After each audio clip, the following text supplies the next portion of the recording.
This one factor is aging 90% of you. 90% of skin damage, fat pad loss, thinning of the skin, aging of the face is caused by one single factor, and you can influence it. Today I'll share an exact routine to not only prevent this from happening, but to reverse the signs of aging you may already have. And we're going to take a page out of the book from South Korea, Asia, Japan. What did I learn over there that we can apply so that you can reverse the skin thinning, restore fat pads, and reverse that aging process of photo damage on the skin. These are things you can do at home, and I'll give you a DIY steamer recipe too. Yes, we're bringing steaming back. And a number one factor that is done in Asia, in Japan, and South Korea that I'm going to share with you that I learned on my recent travel. The number one thing aging you is cumulative sun damage, and that's accounting for 90% of your age. But wait, before you click away, this is not demonizing the sun. It's how to navigate it, how you can reverse these changes at home without going to a clinic.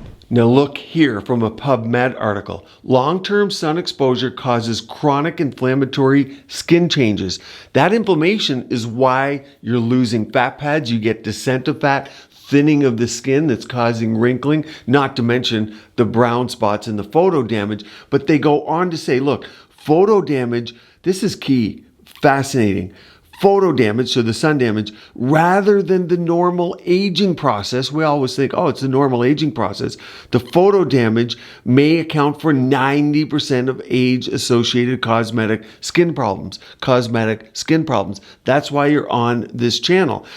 Physicians should stress to their patients the ultraviolet exposure, including, of course, sunbeds, tanning salons, all those things. The point is, again, not to demonize the sun, but to say, be conscious of how much and the type you're getting, not to get unnecessary exposures. Now you might be saying, well, Rajani, they're doing all these surgeries, all the crazy surgeries that we don't do over here, like sliding genioplasties, getting facelifts at a young age. But it's actually not true. The average person, South Korea, Japan, where I just was, they take care of their skin in this one way that we're going to talk about. You might see high intensity focused ultrasound, RF treatments that you're all worried about losing facial fat. But the number one thing causing your facial fat and your thinning of skin is the sun.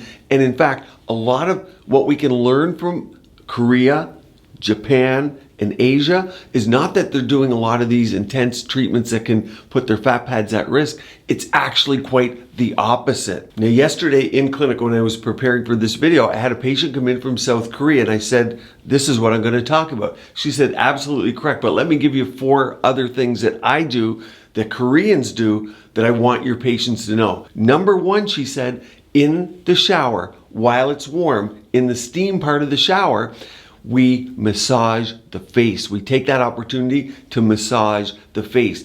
She said Koreans do that, and it makes a big difference for lymphatic flow and for increasing blood flow. And I like that tip. You can watch my video all about when I was in Japan, and I talk about the onsens there. So that's an important one to watch. I'll link that at the end of this video as well. Number 2, she said, you're in the shower anyway. We have washcloths. We exfoliate while our face is warm and the steam is coming up, and we have special cloths to exfoliate. And I said, that's probably why I don't see a lot of melia in that part of the world. They're very big on exfoliating, but not aggressive exfoliation. It's minimal exfoliation, but it's consistent. And I think that's one of the themes for their skincare is consistency. And number 3, and she said this, we are the masters of layering skincare. And she's absolutely right. They really layer their skincare from light products to thicker products, and even sandwiching their moisturizer between layers of thin products. What are some of the common things that they layer? Think snail mucin, propolis, ginseng, Centella asiatica, fermented rice water is a common one, licorice root, of course, and birch juice. These are all ingredients in my Korean sheet mask, and some of them are even in my supplements. Remember, when you're layering skincare, you start with cleansed skin. Your thinnest products are first, and you taper them to your more thick consistency products. Number 4, she said, and I saw this in Japan as well, she said green tea, but not just drinking green tea. We use it in facial masks, we use it in facial steamers, and of course we drink green tea. And you know, many of you with eye bags are using green tea on your eye and under eye region. So if you're like me and you like green tea and you want to do a very simple steamer for your skin, what you're going to want to do, take tea bags, green tea bags. I like loose leaf tea, especially if you're going to be drinking it. But what you're going to do is take that, put it in a bowl of hot boiling water. You cover that bowl, and that's going to 2 to 3 minutes. It's going to let all the goodness come out of the leaves and your tea bags into the water. Then you're going to take a towel, put it over your head and also over the large pot with the green tea in it. And you're there for 10 minutes, and that's going to hold the steam in. Now, it sounds very simple, but these are the simple, inexpensive, gentle skincare routines that they do in Asia. Now, what is the number one thing that they're doing to reverse sun damage and be kind to their skin? Well, it's facial masks, Korean facial masks. So here are my top ingredients from Korea that I actually put in my Korean face mask that's made, of course, in Korea. Number 1 is Centella asiatica extract. It's also known to some as Gotu Kola, and it's been used in medicine for hundreds of years to treat various skin conditions. It's very gentle, and it has a circulatory effect that can help promote wound healing. Now, you might think wound healing, why would you have that in there? But that's part of the anti-inflammatory theme that they use.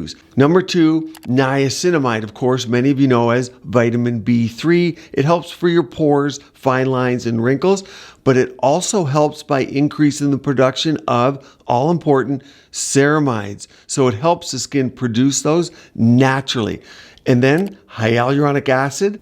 Next is my all-time favorite, and that's cherry blossom extract. Of course, it's high in antioxidants. It's great for dry, sensitive skin, but here's the key.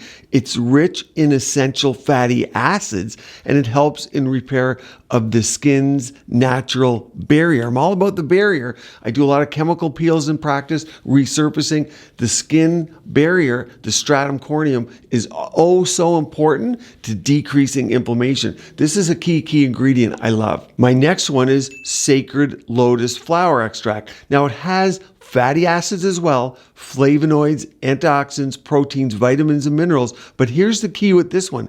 It has a gentle exfoliator built in. I said gentle and exfoliator. You see the theme here? You're now going to want to go to quizmd.com. You'll answer a few questions and you'll know exactly what I'd be recommending for your skin type in my clinic. You'll also want to watch this video on how to use facial masks and 10 mistakes people often make while using them. Stay tuned here. Keep your skin and body beautiful, healthy, and vibrant.